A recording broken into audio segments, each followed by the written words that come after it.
अस्सलाम वालेकुम। मुझे कई सारे लोगों ने कहा कि आपकी जो वीडियोस होती हैं उनमें से कुछ वीडियोस कुछ दिनों बाद गायब हो जाती हैं, वो मिलती नहीं है, आप उनको डिलीट कर देते हैं। दरअसल होता यह है कि मैं कोई वीडियो डिलीट नहीं करता।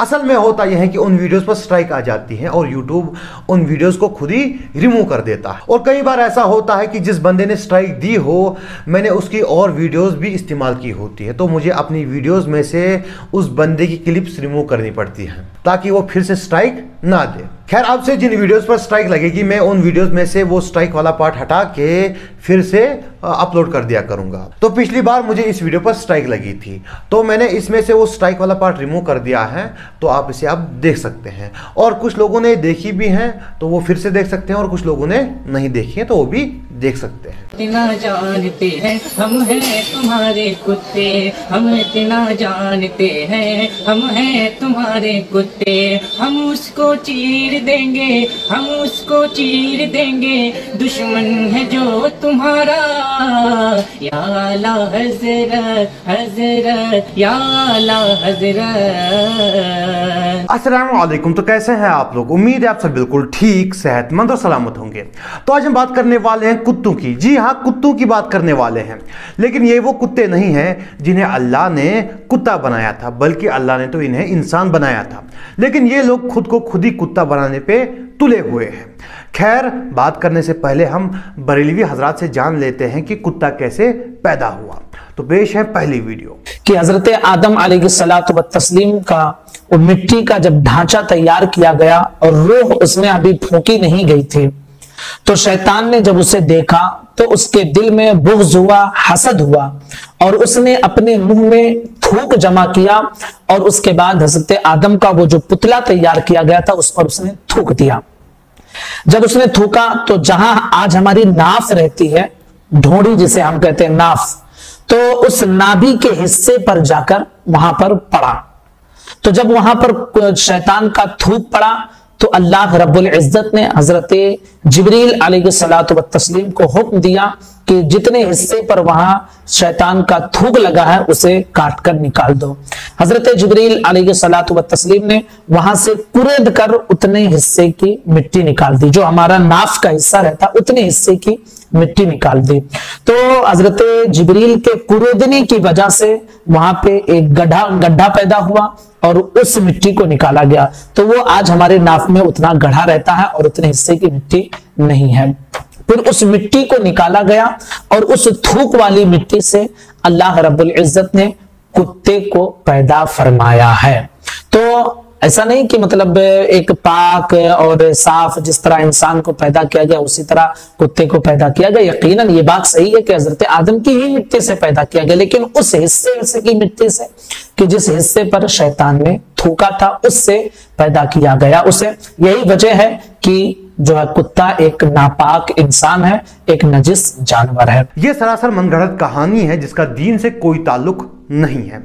ना ही कुत्ता जो है उसमें शैतान की थूक मिली हुई है, ना ही कभी शैतान ने हजरत आदम अलैहिस्सलाम के पुतले पर थूका था माज़अल्लाह, और ना ही ऐसा कुछ कभी हुआ है। यह आपको किसी हदीस में नहीं मिलेगा, किसी भी जगह लिखा हुआ नहीं मिलेगा। हो सकता है कि बरेली हजरत की किसी किताब में लिखा हो, लेकिन किसी हदीस में आपको नहीं मिलेगा। और कुत्ते में शैतान की थूक नहीं मिली है। हालांकि बरेली हजरत ने रोटियों और बोटियों के लिए बहुत सारी कहानियां लिखी हैं और उसी में उन लोगों ने रोटियों और बोटियों के लिए कुत्ते को भी नहीं बख्शा, उस पर भी एक कहानी गढ़ ली है। चलिए एक मिनट के लिए मान लेते हैं, कुछ देर के लिए मान लेते हैं कि कुत्ते में शैतान की थूक मिली है। हालांकि ऐसा कुछ नहीं है, लेकिन बरेली हजरात का दिल रखने के लिए हम कुछ देर के लिए मान लेते हैं। फिर आपके आलिम लोग खुद को कुत्ता क्यों कहते हैं? जो गौस पाक के दर पे कुत्ता बैठता था वो दुनिया के पीरों से अफजल है। चुप कर बे कुत्ते। दुनिया के पीरों से अफजल है। गौस पाक का कुत्ता जिसकी शान है, गौस पाक के कुत्ते की शान है, वो दुनिया के पीरों से अफजल है। ये क्या बात करता है यार? गौस पाक के दर का कुत्ता पीरों से बड़ी अजमत रखता है। सैयदों का कुत्ता हूं मैं। क्या बोला तूने? इनके कुत्तों का कुत्ता हूं। कुत्ता है तो कुत्ता तो हूं, तो मैं मतलब हूं ही ना। मदीने का कुत्ता तो मैं मशहूर हूँ, सगे मदीना तो मेरा लक़ब है। हम कुत्तों से बात नहीं करते। लक़ब ये मैंने खुद लिया, लक़ब किसी ने दिया नहीं है, सगे मदीना। अरे कहना क्या चाहते हो? मैंने ऐसी कुत्ते नहीं तो सबके अंदर मैं भी कुत्ता। भौंक भौंक कुत्ता भौंक भौंक। तो आका जी के कुत्ते बन के हव हव करो। हव हव हव हव हव हव हव हव। अरे कौन भौंक रहा है ये बदतमीज? आस्ताने पाक के कुत्ते, कुत्ते मैं तेरा खून पी जाऊंगा। आपकी गली के कुत्ते से भी निस्बत हो जाए, ये भी हमारे लिए बहुत बड़ी सादत की बात। कुत्ते का कुत्ता हूं। वैसे तो हम आप लोगों को इंसान समझते थे, लेकिन अगर आप लोगों को खुद को कुत्ता ही समझना है तो कोई बात नहीं, समझिए। लेकिन हमें ये बता दिया करें कि आप किस नस्ल के कुत्ते हैं, क्योंकि कुत्तों की बहुत सारी नस्लें होती हैं, जैसे कि जर्मन शेफर्ड है या फिर पिटबुल है या फिर बुलडॉग है।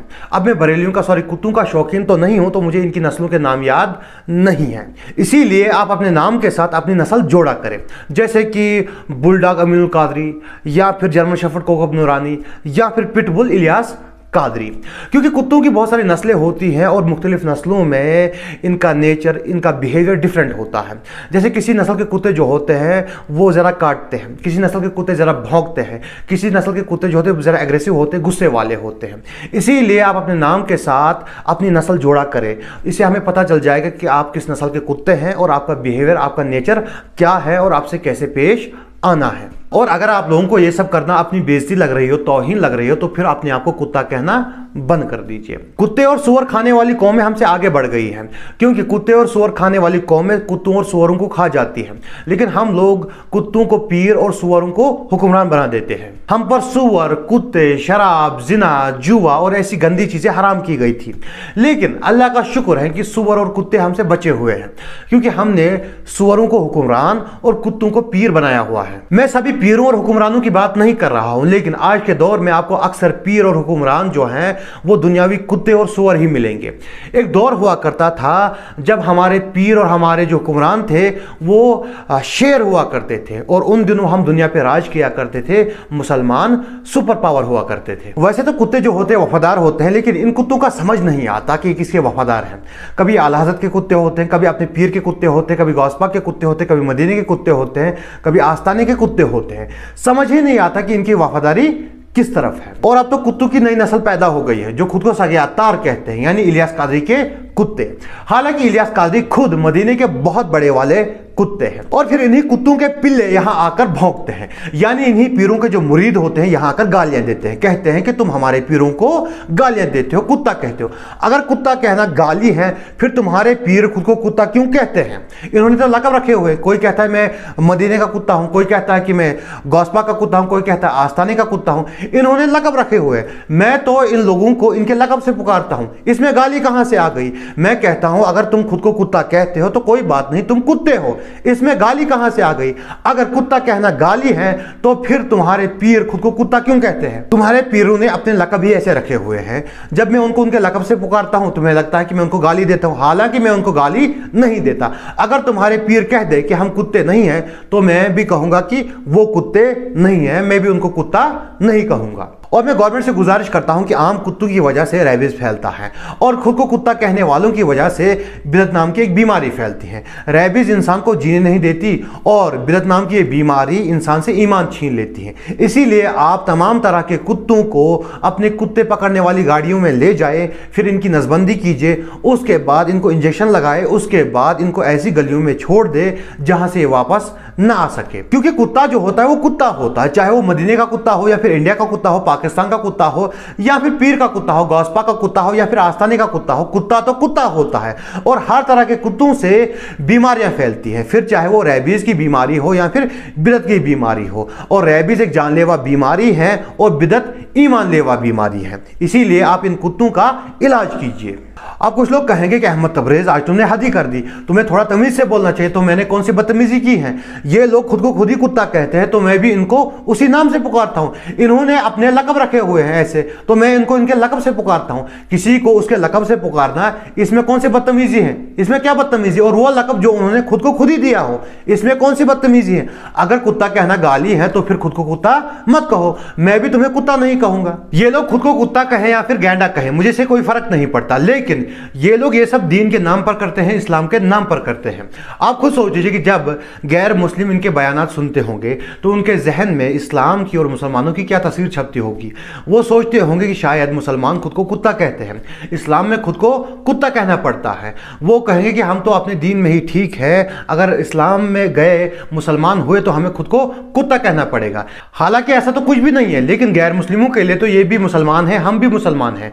गैर मुस्लिमों के लिए तो ये भी दीन के आलिम हैं। ये लोग दीन के नाम पर ही इस्लाम को बदनाम करते हैं, दीन को बदनाम करते हैं। अगर आप दावा करते हैं कि आपका दिन सबसे बेहतर है तो आपकी बातें भी सबसे बेहतर होनी चाहिए, आपके इखलाक भी सबसे बेहतर होने चाहिए, क्योंकि गैर मुस्लिम आपकी किताबें नहीं पढ़ते, बल्कि वो आपको देखकर आपके दीन का अंदाजा लगाते हैं। आपकी बातें सुनकर, आपके इखलाक देखकर आपके दीन का अंदाजा लगाते हैं। उनके लिए आप अपने दीन की चलती फिरती मिसाल है, उनके लिए आप वो मॉडल है जो आपके दीन ने आपको बनाया है। इसीलिए बेहतर दीन पेश करने के लिए आप खुद को बेहतर बनाइए और खुद को कुत्ता कहना बंद कर दीजिए, क्योंकि कुरान शरीफ में अल्लाह ने उलमाए सू को कुत्ते की मिसाल दी है। अल्लाह का शुक्र है कि इस दौर के उलमाए सू को हमें कुत्ता नहीं कहना पड़ता, वो खुद को खुद ही कुत्ता कह देते हैं। और एक बार जब मदीने में कुत्तों की तादाद बढ़ गई थी, उनकी वजह से लोगों को तकलीफ हो रही थी, वो लोगों को तकलीफ देते थे और फिर उनकी वजह से बीमारियां भी फैलने लगी, तो फिर मदीने के कुत्तों को मारने का हुक्म भी दिया गया। खैर, आप बरेली मारना शुरू ना कर दीजिए, क्योंकि उसके बाद जब कुत्तों की तादाद दरमियान में आ गई तो फिर उस हुक्म को वापस भी लिया गया। और सही बुखारी की हदीस है कि जिस घर में कुत्ता या तस्वीर हो उस घर में रहमत के फरिश्ते नहीं आते। सही मुस्लिम की हदीस है कि एक सुबह हमारे प्यारे नबी हज़रत मोहम्मद सल्लल्लाहु अलैहि वसल्लम फिक्रमंद थे, तो आपसे पूछा गया कि आप फिक्रमंद क्यों हैं? तो आपने जवाब दिया कि जिब्रील अलैहिस्सलाम ने मुझसे आने का वादा किया था, लेकिन वो अपने वादे के मुताबिक नहीं आए, क्या वजह है? फिर आपको ख्याल आया तो आपने यहाँ वहाँ देखना शुरू कर दिया। फिर आपको आपकी चारपाई के नीचे कुत्ता मिला, कुत्ते का पिल्ला मिला। फिर उस कुत्ते के पिल्ले को बाहर निकाला गया और उस जगह पे पानी डाला गया। उसके बाद जिब्रील अलैहिस्सलाम तशरीफ़ ले आए और आपने पूछा कि तुम अपने वादे के मुताबिक नहीं आए, तो जिब्रील अलैहिस्सलाम ने जवाब दिया कि हम उस घर में नहीं जाते जहां पर कुत्ता या तस्वीर हो। ये कुत्ता मदीने का कुत्ता था और आप अलैहिस्सलाम की चारपाई के नीचे का कुत्ता था, लेकिन फिर भी वहां रहमत के फरिश्ते नहीं आते।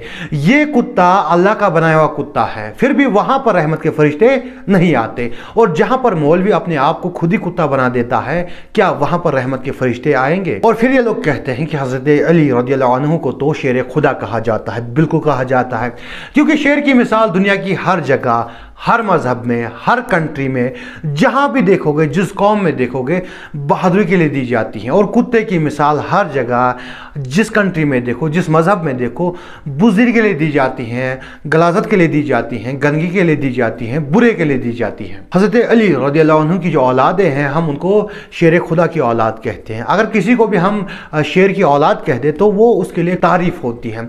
लेकिन अगर हम आपके बच्चे को कुत्ते का पिल्ला कहते या कुत्ता कहते या फिर उसे कहे कि तुम्हारा बाप कुत्ता है, तो वो तारीफ नहीं है, बल्कि वो एक गाली मानी जाएगी। क्योंकि कुत्ते की मिसाल हर जगह पे बुज़दिली के लिए दी जाती है, गंदगी के लिए दी जाती है। अगर आपका कोई वफादार नौकर है और आप उसे उसकी वफादारी के लिए कह देते हो कि आप तुम कुत्ते हो, तो वो बुरा मान जाएगा, क्योंकि कुत्ते की मिसाल वफादारी के लिए नहीं दी जाती, बल्कि गलाजत के लिए दी जाती है, बुज़दिली के लिए दी जाती है। कुत्ते में वफादारी होती है, बिल्कुल होती है, लेकिन उसकी मिसाल नहीं दी जाती, बल्कि उसकी मिसाल गलाजत, गंदगी और बुराई और बुज़दिली के लिए दी जाती है। इसीलिए आप खुद को शेर कहिए, क्योंकि शेर की मिसाल जो दी जाती है बहादुरी के लिए दी जाती है, और कुत्ते की मिसाल जो दुनिया में दी जाती हैं वो बुराई के लिए दी जाती हैं और गंदगी के लिए दी जाती हैं। इसीलिए आप शेर कहिए, कुत्ते ना कहिए। और मुसलमानों के लिए तो खुद को कुत्ता ना कहने की इतनी ही मिसाल काफ़ी है कि कुरान शरीफ में उलमाए सू को कुत्ते की मिसाल दी गई है। अबू अली शाह कलंदर, इनके पास जो भी मदीना मुनव्वरा से जाता था, मदीना तैयबा से जो लौट कर जाता था, सलाम करता था, तो अबू अली शाह कलंदर उसके पैर छूते थे। आने वाला आम आदमी कोई हो, आप उसके पैर चूमते थे, हाथ चूमते थे, उसकी आंखें चूमते थे। तो इनका एक खास मुरीद था, खादिम भी था, वो देखकर तो रश्क करता था। यार जो मदीने मुनव्वरा से आते हैं तो हजरत उनका कितना एहतराम करते हैं, कितनी ताज़ीम करते हैं। अगर मैं भी मदीना शरीफ जाऊं तो फिर जब आऊंगा तो मैं तो इतना करीबी मुरीद हूँ, मेरी कितनी ताज़ीम करेंगे, कितना एहतराम करेंगे। तो एक दिन उसने कहा कि हुजूर मैं मदीना शरीफ जाना चाहता हूँ। फरमाया नहीं बेटा, अभी तो इस काबिल नहीं हूँ। देखो ये आशिकों का, अल्लाह वालों का अपना मिजाज अंदाज है। फिर कुछ दिनों बाद का हुजूर जाऊं, फरमाया अभी मत, अभी कुछ उस काबिल नहीं। बहुत फिर वो पूछता ही रहा। एक दिन हजरत ने फरमाया ठीक है बेटा जा, लेकिन देख वहां का अदब करना। तो हजरत अली शाह कलंदर ने फरमाया बेटा बहुत अदब करना बेटा, बेटा तेरे पीर जैसे लोग वहां की गलियों में कुत्तों की तरह फिरते हैं, वहां की गलियों के कुत्ते बैठा रहे बेटा, ऐसी गलियां हैं वो, तो बड़ी अजीम गलियां हैं बेटा। अल्लाह अकबर। तो बड़ी नसीहत की, अदब करना, एहतराम करना, जल्दी भाग दौड़ नहीं करना, ये नहीं करना, वो नहीं, बहुत समझाया बेटा ख्याल करना, इससे बड़ी बारगाह नहीं है कोई दुनिया में, सबसे बड़ी बारगाह वही है। बहरहाल फिर वो गए हज के लिए, फिर उम्रा किया, जो सब करना था किया, और फिर मदीना शरीफ गए। फिर जब मदीना मुनव्वरा से वापस आए तो इनके दिलो दिमाग के अंदर ये बात थी, अब मैं पीर साहब के पास जाऊंगा तो मेरी भी आंखें चूमी जाएगी, मेरे भी हाथ चूमे जाएंगे, मेरे भी पैर चूमे जाएंगे साहब। लेकिन जब गए तो हजरत ने तवज्जो ही नहीं की, सलाम किया, मुंह फेर लिया, उधर से आए मुंह फेर लिया, इधर से आए मुंह फेर लिया। हुजूर क्या गलती हुई मुझसे? और मैं तू सोच क्या गलती हुई, मदीने तैयबा गया था महबूब के शहर में, और कहता है क्या गलती, तू खुद सोच। हुजूर कोई भी गलती नहीं हुई, हुजूर कोई भी गलती नहीं हुई। फरमाया गौर कर, हुजूर याद नहीं आता? फरमाया एक दिन तू हुजूर की मस्जिद से बाहर निकला? हाँ निकला। ओ दीवार के साए में कुत्ता बैठा हुआ था? हाँ बैठा हुआ था। तूने सोचा कि ये मस्जिद नबवी के दीवार के साए में कुत्ता कैसे बैठा है? तूने एक डंडा उठा के उसको मारा था? हाँ मारा था। अपनी पीठ से कपड़ा हटाया तो डंडे का असर वो पीठ पर था। हुजूर ये क्या है?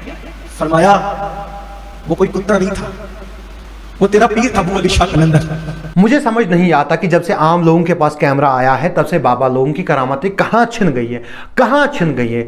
कोई बाबा जो है वो करामत करके नहीं दिखा रहा है, तब से कोई बाबा हवा में नहीं उड़ रहा है, तब से कोई बाबा पानी पे नहीं चल रहा है, तब से कोई बाबा कुत्ता नहीं बना है, तब से कोई बाबा बैल में ट्रांसफॉर्म नहीं हो रहा है, तब से कोई बाबा कोई करामत करके नहीं दिखा रहा है। आखिर गोरों के बनाए हुए कैमरा में ऐसी क्या बात है कि उसने बाबाओं की करामात छीन ली है?